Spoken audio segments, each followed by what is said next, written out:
Fala pessoal, tudo bem com vocês? Aqui é o Jonathan falando. O assunto do vídeo de hoje é futebol feminino, é o Brasileirão Feminino que começa neste final de semana, vai ter a sua primeira rodada, então bora falar um pouco mais sobre o que esperar da competição deste ano. Então peço a você deixar o seu like no vídeo, se inscrever no canal, se não for inscrito, e dar aquela força divulgando esses e demais vídeos para ajudar quem está começando.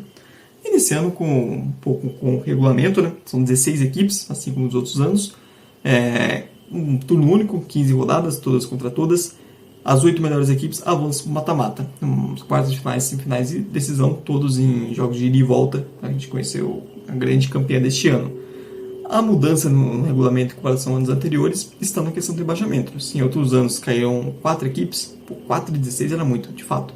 Esse ano só as 2 piores equipes vão ser rebaixadas para a Série A2 do ano que vem. Até porque o planejamento da CBF é que, acho que a partir de 2027 seja a Série A1 do Brasileiro Feminino com 20 clubes. E então esse ano vão cair 2, vão subir 4 equipes da Série A2 para que no ano que vem já tenha um Brasileiro Feminino com 18 equipes. E depois, no ano que vem, para a gente vai ser a mesma coisa, né? A gente cair 2, subir 4, para a gente ter 20 clubes a partir de 2027. Falando dos times que vêm da Série B, nós temos 4 equipes que subiram ano passado: o 3B da Amazônia, o Sport, também o Bahia e o Juventude. Todas as equipes acho que chegam para a Série A1 pensando muito mais na permanência. Ter só 2 equipes caindo é bom para elas, porque a gente está falando de times que não estão, por exemplo, entre os maiores orçamentos da Série A1.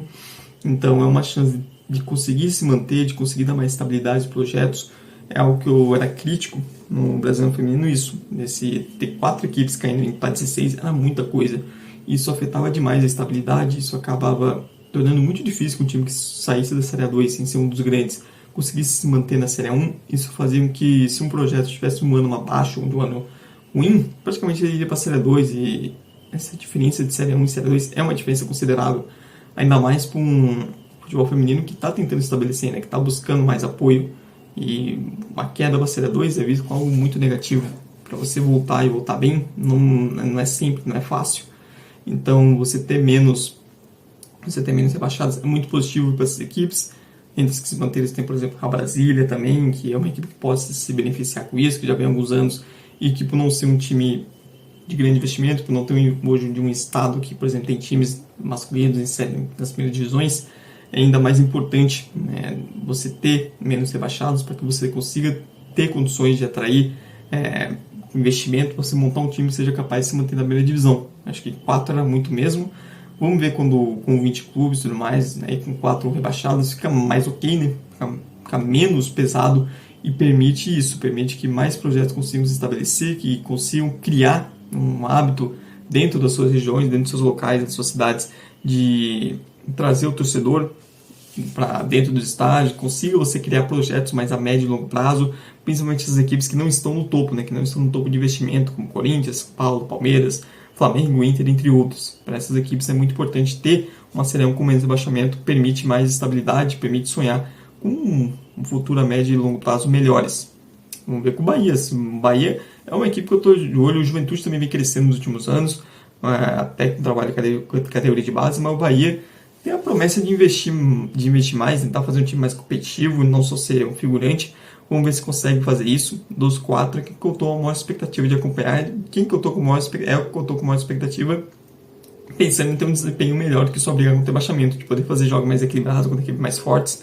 Eu acho que Sport, 3B, aliás, muito legal ter um time no norte na Série 1 do feminino. No masculino isso não acontece, acho que desde 2005, pensando no feminino, isso é um pouco mais frequente. Já teve equipes do norte do país, isso é muito positivo, pensando na modalidade, você conseguir atrair equipes de diferentes regiões, até de regiões que acabam não tendo um futebol masculino na primeira divisão. Isso é um atrativo, isso pode ser muito importante para o estabelecimento do futebol feminino nesses locais, porque sim, regiões mais ricas já é difícil, imagine regiões que possuem menos dinheiro. Então você ter um 3B da Amazônia é muito legal na primeira divisão. Espero que o projeto consiga ter condições de fazer um time competitivo e se manter. Seria muito interessante, seria muito legal ver esse time ficando mais vezes na Série 1. Mas dos 4, eu vejo o Bahia, eu tenho um pouco mais de expectativa de ser mais competitivo que os demais. Continuando, falando das partes negativas, que é a questão de transmissão, né? Primeira rodada, até o momento que estou gravando esse vídeo, vai ter 4 jogos sem transmissão alguma. Não sabemos no escuro. Isso acontecer em 2025 é inadmissível. A CBF não tem esse cuidado com o seu produto. Ainda mais que o Brasil vai ser sede da próxima Copa Feminina, e o discurso da CBF de querer usar isso para impulsionar a modalidade e tal, mas não consegue nem garantir a transmissão da Série A1 do seu próprio campeonato.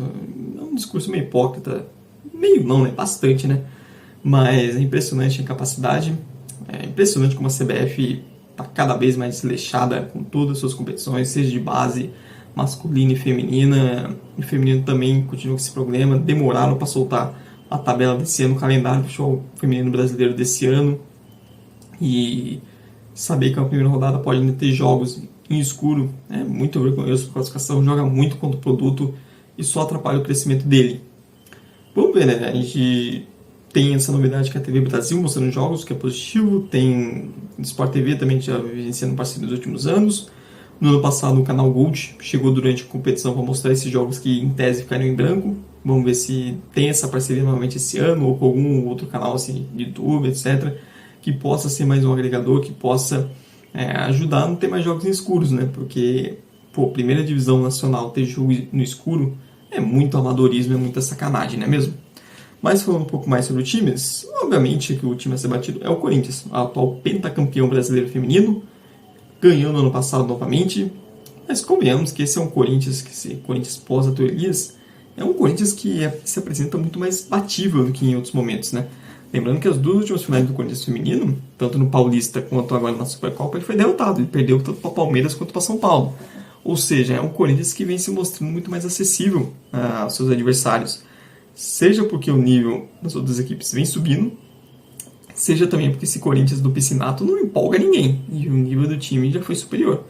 Eu vejo esse elenco do Corinthians desse ano inferior a outros elencos que o Corinthians teve em outros anos. Com essa queda de nível, com um trabalho que não consegue decolar e fazer com que esse time, por mais que o Corinthians seja o melhor elenco, seja o melhor time, seja o time de maior investimento, o trabalho do Piscinato não consegue fazer esse time impor isso em campo. A gente tem um Corinthians que é muito previsível, faz jogos difíceis de se ver e que em muitos momentos se consegue ganhar seus jogos e se impor muito na base da individualidade, que tem muito. Mas conforme o elenco vai caindo de nível aos poucos e os adversários vão subindo, a gente tem um cenário de muito mais equilíbrio. Então, ansioso para ver como vai ser esse ano, porque temos um Corinthians que ainda é o time a ser batido, mas um Corinthians que vem se mostrando muito mais acessível aos adversários. Pensando não só em primeira fase, mas também pensando principalmente no mata-mata. Já não foi um mata-mata que o Corinthians sobrou como em outros anos, no ano passado. Vamos ver esse ano como vai ser, se o Piscinato consegue corrigir a rota, consegue fazer esse time finalmente jogar a bola que se espera dele, ou se veremos mais um ano de jogos sofríveis do Corinthians, fazendo que os adversários voltem a sonhar, quem sabe, em quebrar essa hegemonia no brasileiro. E quem seriam esses principais adversários? Eu separei alguns. Palmeiras e São Paulo, obviamente, são dois times que já vêm investindo há anos, são dois rivais, tem essa questão de componentes da verdade, são dois times que recentemente derrotaram o Corinthians em finais. Conseguiram quebrar essa sina, conseguiram quebrar esse trauma, e eu acho que chegam, até por isso, chegam para o brasileiro feminino muito mais leves, olhando para o Corinthians com muito menos medo, olhando para o possível confronto de mata-mata, acreditando muito mais, e olhando para esse brasileiro feminino, olhando e falando, não, temos chances reais de título. Derrotar o Corinthians em mata-mata, em finais, era algo que esses dois times não iam conseguindo. E ter conseguido isso para o Palmeiras na final do Paulista e agora para o São Paulo na Supercopa, tira um peso enorme na costa de ambos. E era a pena que o São Paulo joga também lá em Cotia para ninguém, né? Eu ia falar que pode atrair mais torcedores, etc., mas é difícil, né? O futebol feminino também tem essa questão de estádio, né? Onde os times selecionam os seus jogos, que às vezes joga totalmente contra você criar um público, né? O Palmeiras esse ano vai mandar os jogos em Barueri, né? Ao invés de em Jundiaí. O São Paulo a gente vai continuar mandando jogos em Cotia para meia dúzia de pessoas, né? Sem acesso ao público, o que é uma grande pena, que acaba jogando contra o produto também. Mas até por serem times que conseguiram bater o Corinthians recentemente, acho que dá para esperar times que cheguem acreditando muito mais no brasileiro. Além deles, pensando no futebol paulista, você tem a Ferroviária, que é um dos projetos mais bem-sucedidos do futebol feminino há anos, sempre fazendo times competitivos, sempre chegando em mata-mata. Dá para esperar mais um ano da Ferroviária brigando na partida da tabela. Curioso para ver como vai ser o Bragantino, porque ano passado chegou em mata-mata, etc. Se vai conseguir manter esse bom nível esse ano também, bater mais uma vez mata-mata, ser ainda mais competitivo. Os times do Sul, tanto o Inter e o Grêmio, como eles vêm para essa temporada, são times que infelizmente convivem com perca de jogadores, principalmente o Grêmio. Mas é incrível como ano após ano, mesmo perdendo várias vezes os jogadores, consegue ainda serem competitivos. Tem ali um Flamengo, que sempre fica naquela expectativa, será que é esse o ano do Flamengo? Será que é esse o ano do Flamengo conseguir brigar lá no topo, conseguir realmente ser um time de topo de tabela como se espera? Mais um ano que será que é o ano do Flamengo? E claro, acho que o grande atração nesse sentido que se espera mais é o Cruzeiro. Tem essa expectativa de a gente estar vendo o Cruzeiro um projeto ano após ano melhorando, investindo um pouco mais, conseguindo manter seus jogadores, contratando.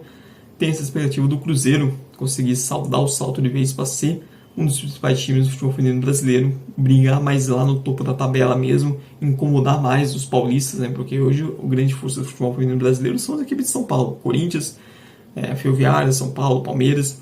Tem expectativa do Cruzeiro se intrometer nisso, tanto do Flamengo, já há anos se espera disso, mas do Cruzeiro conseguir se intrometer mais nisso, ser um time mais de topo. Então é um Cruzeiro que chega com uma expectativa maior que outros anos e uma expectativa de ser um time que consiga brigar pelas primeiras posições. Mas é isso, pessoal. Essa foi a minha passada por esse Brasileirão Feminino, que vai começar neste final de semana. 15 rodadas pela frente e temos em breve a Copa do Brasil Feminina começando também. Então peço para você deixar aí nos comentários o que você espera desse Brasileirão Feminino, quem você acha que vai ser campeã, sua torcida, seus palpites, tudo mais. Se você concorda, discorda de alguma coisa que eu falei, passa ali nos comentários. Não esqueça também de dar like no vídeo, se inscrever no canal se não for inscrito e dar aquela força divulgando esses e demais vídeos para ajudar quem está começando. Muito obrigado mesmo você que veio até o final. Tchau, tchau e até a próxima.